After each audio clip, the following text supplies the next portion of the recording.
Welcome to the final video on the work, energy and power, which is chapter 2 of the Further Mechanics 1 textbook. Here we're looking at power. We've looked at work in the first video, energy in videos 2 and 3. So to finish this off, we're looking at power.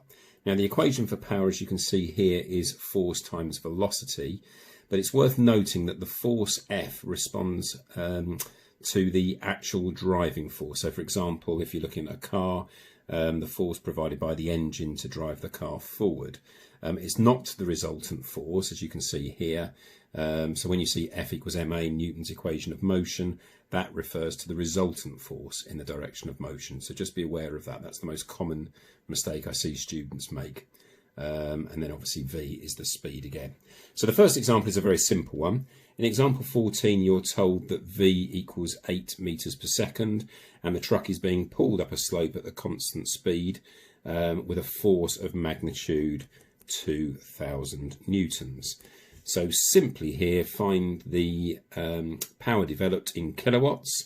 So we literally have the power is going to equal the force, which is 2,000 multiplied by 8, which is 16,000 watts. The units of power are watts. If you like, it's the same as thinking the work done per second. But just note, I mean, the careful thing in questions like this, it does specifically ask for the power in kilowatts. So therefore, we must put the answer as 16 kilowatts. Okay, example number 15. We start moving towards the questions you're more likely to get in the examinations. So it starts by telling us a van of mass 1,250 kilograms is travelling along a horizontal road, and the van's engine, so the power, is 24,000 watts. The constant resistance to motion is given as 600 newtons, and part A asks us to find the acceleration of the van.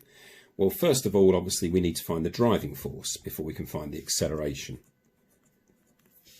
So to do that, we use our power equation, because we know that 24,000, the power, is going to equal the force, the driving force only, okay, times by the velocity, and the velocity was given as 6 meters per second. So to find the acceleration when it's travelling at a velocity of 6 meters per second. So therefore, the driving force is going to equal 24,000 divided by 6, which is therefore going to equal 4,000 newtons. Okay, now to actually answer the question, we're asked to find the acceleration. So this is where we go to our knowledge of normal mathematics. So we use Newton's equations of motion in the direction of the motion. So that direction is positive. We have F minus 600 is going to equal the mass, which is 1,250 times by the acceleration. Now here you see, as we've said already, the resultant force is what the F means there, whereas in part A, when you're looking at the power equation, that is simply the driving force. So I can understand with the use of the letters F. I notice in the textbook they use T as the tractive force, perhaps to avoid that confusion. Anyway, we can now move forward because we know the driving force is 4,000 newtons. So 4,000 minus 600 is going to equal 1,250A. So therefore 3,400 divided by 1,250 will give us A, which is 2.72 meters per second squared, to 3 significant figures. And then part B goes on to ask for the maximum speed of the van. Well, the maximum speed is going to be when the acceleration is 0. So that's the thing you have to understand here. The maximum speed is going to occur when it cannot accelerate any further. So that's when A is 0. Now, if I go back to the diagram quickly, that means the forces will be in equilibrium. So therefore, our driving force in that case is going to have to equal 600 newtons, because obviously when there's no acceleration, these forces will balance each other out. So now we know that, we can then go on to find out the maximum speed of the van. Okay, because we are told that obviously the van's engine hasn't changed, so we know that the power is going to equal 24,000 still. So therefore 24,000 is going to equal 600, our driving force, multiplied by the velocity. So therefore 24,000 divided by 600 will give us the maximum speed v, which is 40 meters per second. Moving on to example 16, we now have a car of mass 1100 kilograms at a constant speed travelling of 15 meters per second along a straight road which is inclined at 7 degrees to the horizontal. Now the engine, we are told, is working at a rate of 24 kilowatts, so 24,000 watts again. And the first question, part A, asks us to calculate the magnitude of the non-gravitational resistance to motion. So we have R, we have our normal reaction force at right angles to the plane, and we have our driving force, and obviously we have our weight of 1100 G going straight down. So we're assuming that the resistance to motion are unchanged in part B as well, so we need to find out R first of all.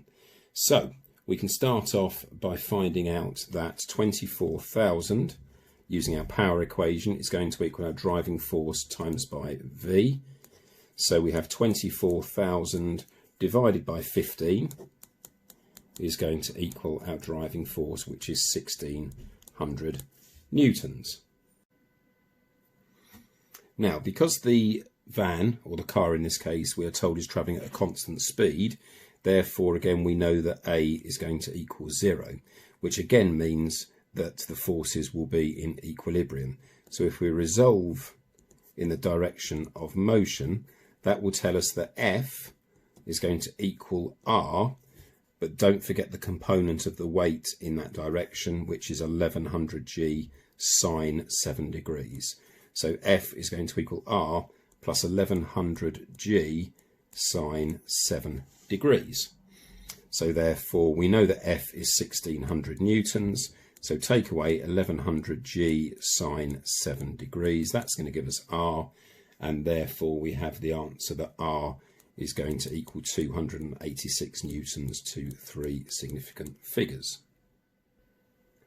Now for part B, we are told the rate of working of the engine is now increased to 28,000 newtons. So assuming the resistance to motion are unchanged, so we still have the same resistance force of 286 newtons, it asks us to calculate the initial acceleration of the car. So in a sense, what's happened in the real world here, the pedal's been put down, so extra force has been provided, and that provides an instantaneous increase. But what we still have to understand is that at the instant that was produced, the velocity was still 15 meters per second at that point in time. So in our power equation, we use the fact that the power has been increased to 28,000 watts, and that is going to equal our new driving force, if I call that driving force 2, so it doesn't confuse us with the first part of the question, multiplied by 15. So it's important there that we still understand that at the instant the pedal is put down and the power is increased, the velocity was still 15. So that gives us a value, once we divide by 15, that F2 is going to equal 1,867 newtons. Still leave the real answer in your calculator so your final answer is obviously accurate. So what we then have is F equals ma, so our Newton's equation of motion in the direction of motion. So we're going to have 1,867 minus R, which is unchanged, minus 1100 G sine 7 degrees. So that is our resultant force in the direction of motion, and that is going to equal our mass times by our acceleration. So if we work out what that is, divide by 1100, you then end up with the acceleration is 0.242 meters per second squared to 3 significant figures. Okay, one more example before you have a go at exercise 2D.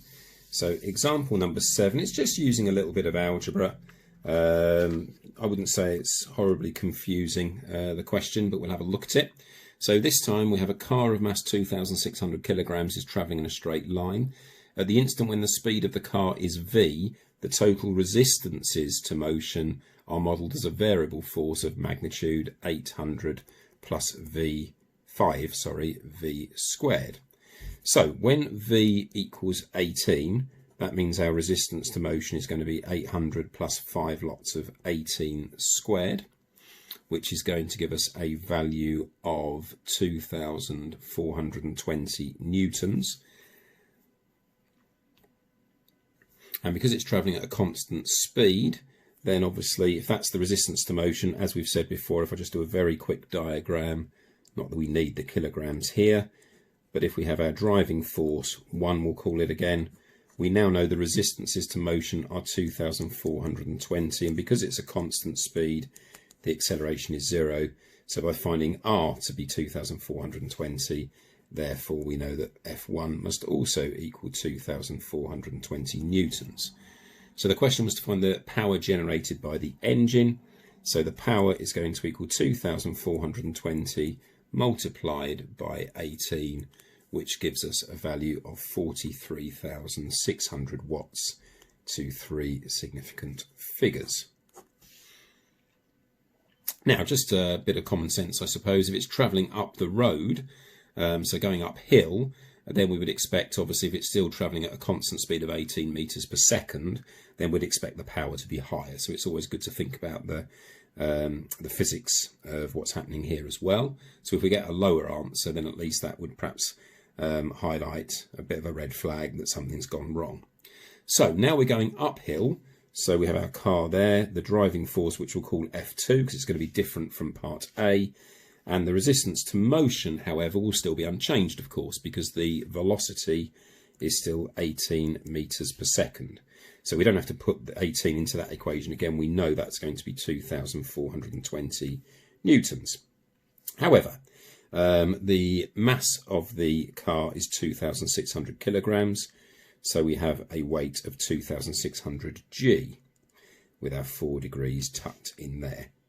So again, we're travelling at a constant speed, so we can still resolve in the direction of motion because obviously the forces will be in equilibrium as there's no acceleration.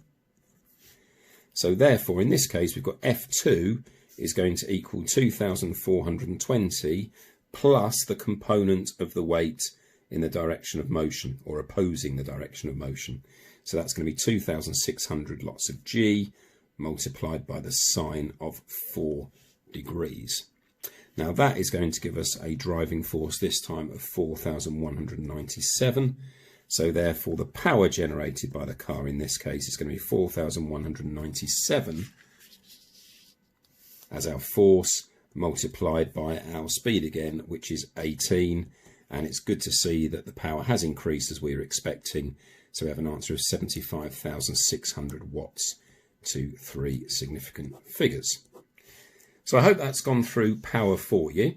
As I say, now you're able to have a go at exercise 2D and then straight on to the mixed exercise 2, where you have a mixture of exam style questions on all 3 elements of this chapter on work, energy and power. So best of luck with those,